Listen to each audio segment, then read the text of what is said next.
to the 9 p.m. live English news edition. Here are the top stories. Official launch of the works of the water supplies network in Bisidero.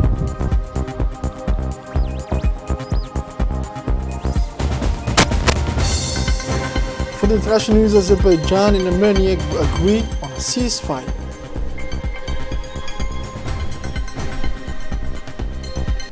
Hello, welcome again. Welcome to our newsroom for having the news in details.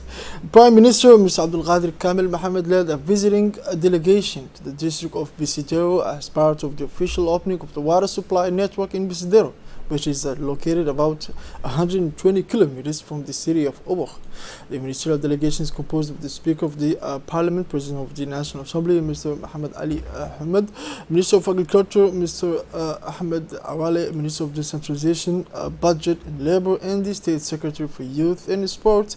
The Prime Minister, Mr. Abdul Qadir Kamil Mohammed, received a warm welcome and a standing ovation from the authorities of the region, who are working tirelessly to become a real and realistic project to provide safe drinking water in this region and also to practice agricultural and animal activities. This water project is going into its second phase, which is the water supply network, and it is one of the largest projects that extend over hundreds of kilometers of Bisidero. After a short visit to the agricultural lands of the Bisidero district, he met with the Prime Minister, the Speaker of the Parliament, Member of Governments and inhabitants of this district to exchange views and listen to the complaints of the population.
Now, after the official launch of the water supply works in the Bisidero district, the delegation visited the military base in Bisidero district.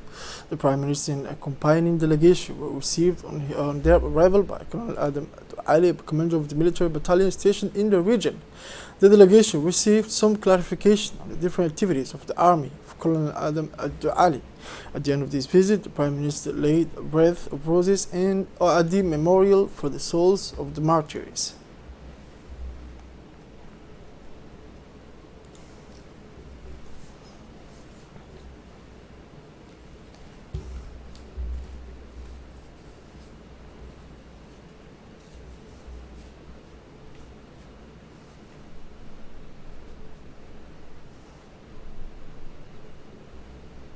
ونقي من الخط وصلى اللهم على سيدنا محمد وعلى آله وصحبه وسلم.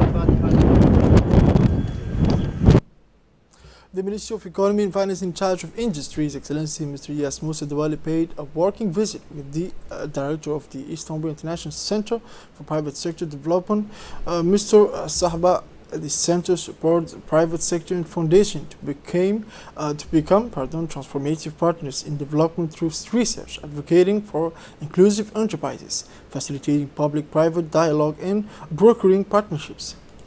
The IICPSD, established in 2011 in partnership with the government of Turkey, is one of the UNDP's 6 global policy centers. It leads UNDP's global work on the private sector and foundation and supports UNDP offices around the world.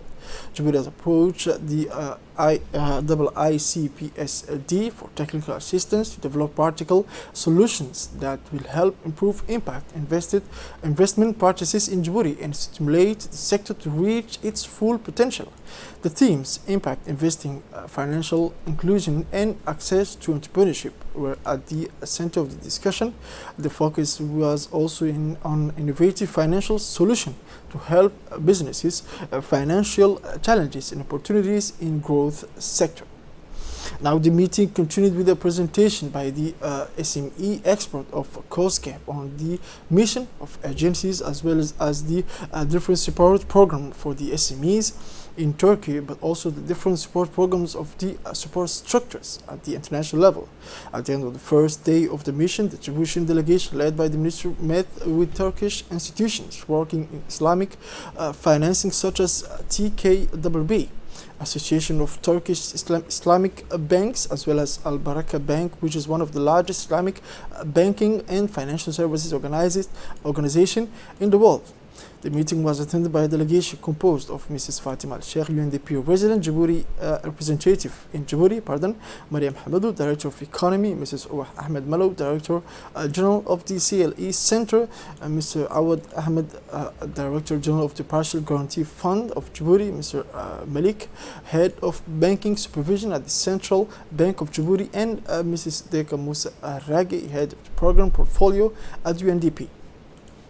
The ambassador of the Republic of Djibouti to Turkey, Ambassador Aden Hussein Abdullahi, received in the compound of the Embassy of Djibouti in Ankara the representative of the Djiboutian diaspora living in Turkey. During this meeting, the representative of the Djiboutian diaspora informed the Ambassador Aden Hussein that the problems with the residents' car is completely resolved.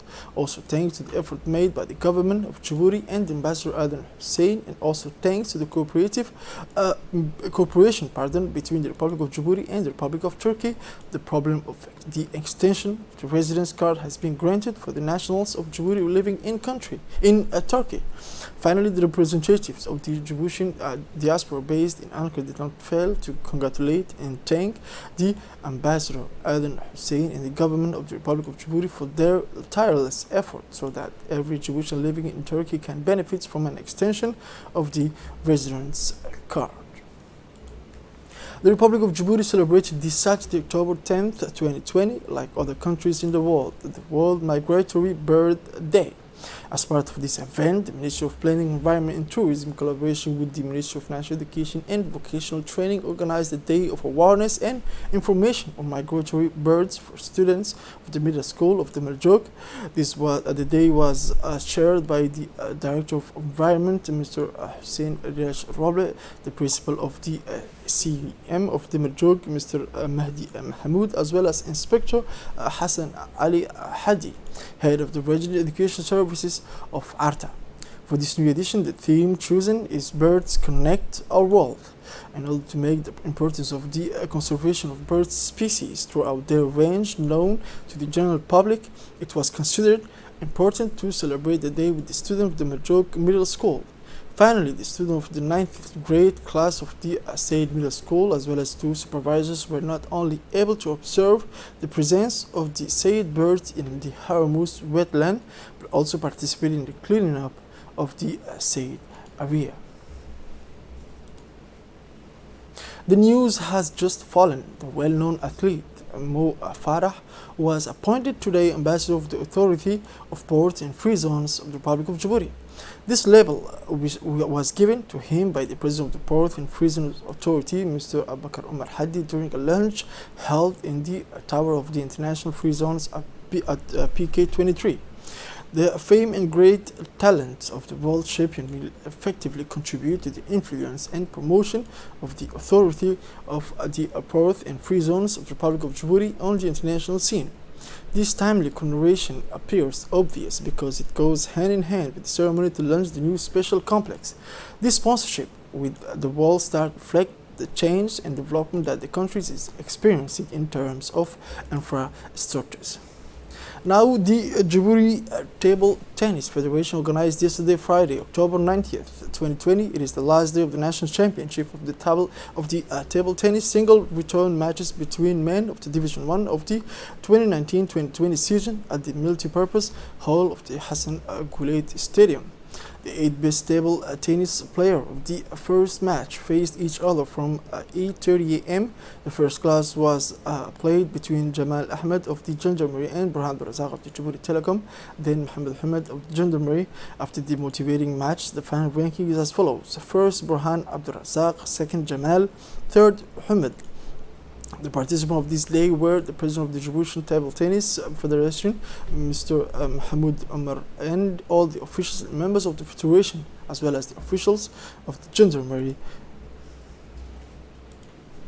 The association OCAR 8 organized on Thursday, October 8th, 2020, the official launch of the activities to the project distribution of water bottles for poor families in Dakhil city.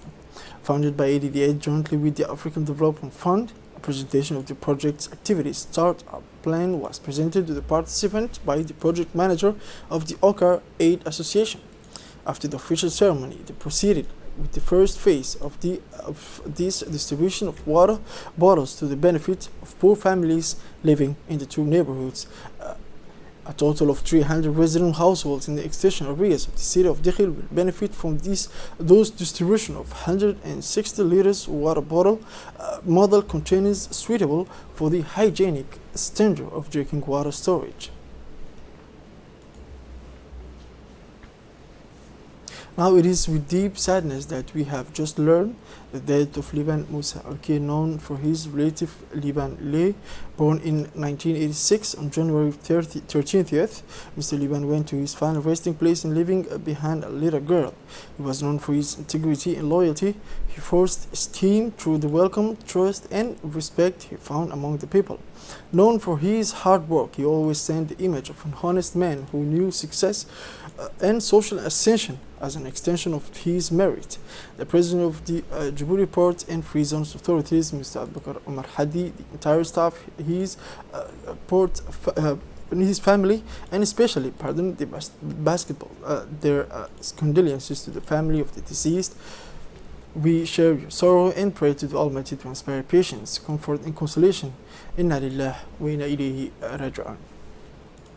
Moving now into the international news, Azerbaijan and Armenia agreed Saturday on a ceasefire from noon in Nagorno-Karabakh. The Russian diplomacy announced after marathon negotiation in Moscow between the heads of Armenian and Azerbaijani diplomacy. A ceasefire is announced from 12 p.m. on October 10, 2020 for humanitarian purposes. Russian Foreign Minister Sergei Lavrov said, reading a statement at the end of the talks, it was unclear at this point whether it was known in Moscow. Azerbaijan and Armenia have also committed themselves to a substantial negotiation to achieve a rapid and peaceful settlement of the conflict with the mediation of the co-chairs of the OSCE Minsk group, Lavrov said. The negotiations between the foreign ministers of Armenia and Azerbaijan in Moscow lasted more than 10 hours and were concluded very late in the night from Friday to Saturday. It was the first serious hope for ending the deadly clashes that erupted on September 27th. This is it for this edition of 9 p.m. Thank you for watching us and have a wonderful evening.